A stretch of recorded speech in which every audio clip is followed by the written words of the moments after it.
Eu começo, então, justificando aí por que o título da live é DPS de entrada, né? Então, na minha parte, na 10, isso está em 54211 da norma, que diz ali que quando a gente tem que prover proteção contra a sobretensão, quando a gente estiver numa linha alimentada total ou parcialmente aérea, e tiver uma influência AQ2. AQ2 ainda é a designação da 5410, se refere a 25 dias de trovoadas por ano, isso na 19 já não é mais tratado exatamente assim, mas, enfim, está assim na 10.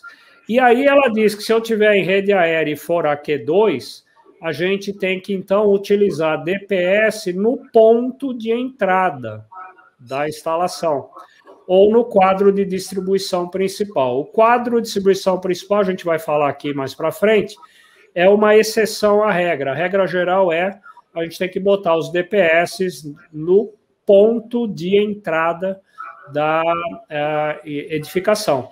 Então, isso justifica na 5410 o título que nós demos para a live de hoje, que é para falar dos DPS na entrada de energia.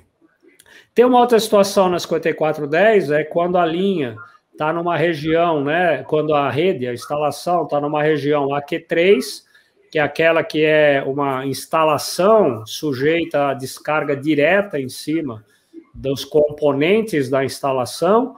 É o caso de qualquer instalação que tenha SPDA, ou eu tenho algum elemento elétrico, né, um poste de iluminação que está no meio do nada e ele pode ser atingido diretamente por uma descarga, né?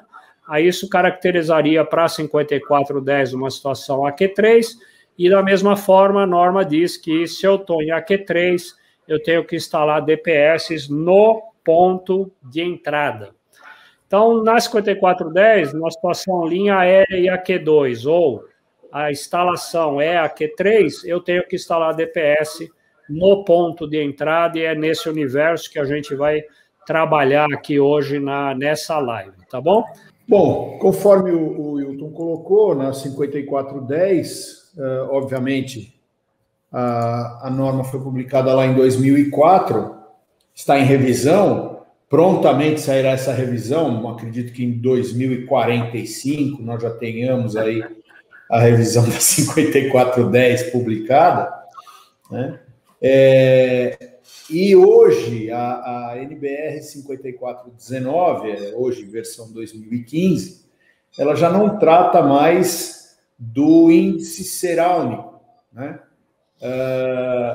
O parâmetro utilizado pela 5419 é a densidade de raios, né?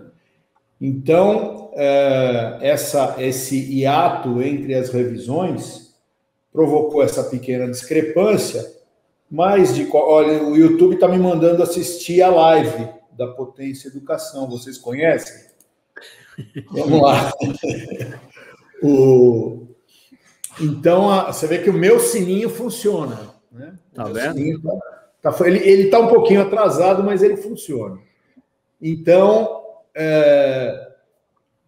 vocês, quando fazem a verificação pela 5419, né, ela estará conforme alguns parâmetros, né? O primeiro parâmetro é a análise de risco, né? Essa análise de risco. Agora eu descobri o que é o barulhinho. É o pitbull do Hélio mordendo o frango. Fica piu, piu, piu. Olha lá, olha lá. Olha lá. Não é, não. Não? Não. Então, quando você tem análise de risco, você então vai definir a existência ou não da possibilidade do impacto direto na estrutura ou na edificação, o que equivaleria à condição AQ3, né?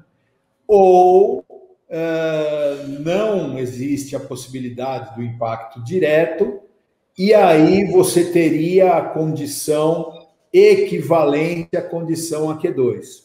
Nessas situações, então, se você tiver a necessidade, por definição da análise de risco, para a instalação dos DPS nesses locais, então aí sim, nessa instalação, então aí sim você determina zonas de proteção contra raios, e nessas zonas de proteção contra raios, as fronteiras de uma zona para outra são os pontos ideais para a instalação. Então, isso é o que está escrito na 5419, particularmente na coordenação dos DPS. Aqui, também muito melhor explicado, com muito mais detalhes, nas lives 8 e 18 que a gente fez já há algum tempo aí.